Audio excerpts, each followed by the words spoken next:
একদিকে পশ্চিমা প্রতিরক্ষা জোট ন্যাটো, অন্যদিকে রুশ প্রেসিডেন্ট ভ্লাদিমির পুতিন। মাঝখানে দাঁড়িয়ে আছে তুরস্কের প্রেসিডেন্ট রিসেপ তাইয়েব এরদোয়ান, এক কূটনৈতিক ভারসাম্য রচনার স্বশাসক, যার পররাষ্ট্রনীতি বুঝে উঠতে হিমশিম খায় পশ্চিম আর পূর্ব উভয়েই। পশ্চিমা বিশ্ব যখন ইউক্রেন যুদ্ধের পর পুতিনকে চেপে ধরেছে, তখন তুরস্ক হয়ে উঠেছে রাশিয়ার অর্থনৈতিক শ্বাসনালী। তুরস্কের প্রেসিডেন্ট এরদোয়ান না শুধুমাত্র রাশিয়ার সঙ্গে সম্পর্ক রক্ষা করছেন, বরং এক ধরনের কৌশলগত বন্ধুত্ব বজায় রেখে বসে আছেন ন্যাটোর এই শীর্ষ টেবিলেও। তবে প্রশ্ন উঠেছে, এই দ্বৈত ভূমিকা কতটা টেকসই? এরদোয়ান আসলে কার পক্ষে, নাকি খেলছেন নিজের খেলায়? সংবাদ মাধ্যম সিএনএন এর এক প্রতিবেদনের মাধ্যমে জানা যায়, তুরস্ক ১৯৫২ সালে ন্যাটোতে যোগ দেয়, কিন্তু সাম্প্রতিক বছরগুলোতে দেখা যাচ্ছে এই সদস্য দেশটির প্রায়শই জোটের নীতির বিপরীতে চলছে। ২০১৯ সালে রাশিয়া থেকে S-400 ক্ষেপণাস্ত্র ব্যবস্থা কেনে তুরস্ক।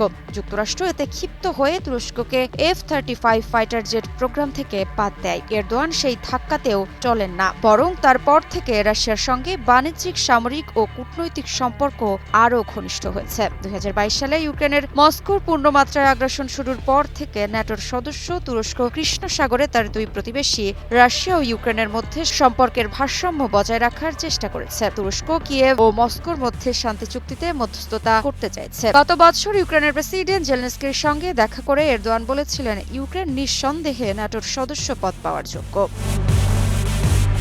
তবে এখানেই আসে একটা প্রশ্ন, পুতিনের সঙ্গে এরদোয়ানের সম্পর্ক সুসম্পর্ক না সুবিধাবাদ? ইউক্রেন যুদ্ধের সময় রাশিয়ার উপর যখন পশ্চিমা নিষেধাজ্ঞা চাপায়, তখন তুরস্ক রাশিয়ার জন্য হয় এক ব্যাকডোর। গ্যাস সরবরাহ, ব্যাংক লেনদেন, রাশিয়ার পর্যটকদের জন্য উন্মুক্ত আকাশ, তুরস্ক এসব সুবিধা দিয়ে পুতিনের সঙ্গে নিজের সম্পর্ক জোরালো করেন। তবে একই সময় ইউক্রেনকে বাইরাক্তার ড্রোন দিয়ে দেন এরদোয়ান, যা রুশ সেনাদের বিপক্ষে কার্যকর হয়ে ওঠে। বিশ্লেষণ বলছে, এটা কূটনীতি নয়, বরং নিখুঁত বাস্তববাদ।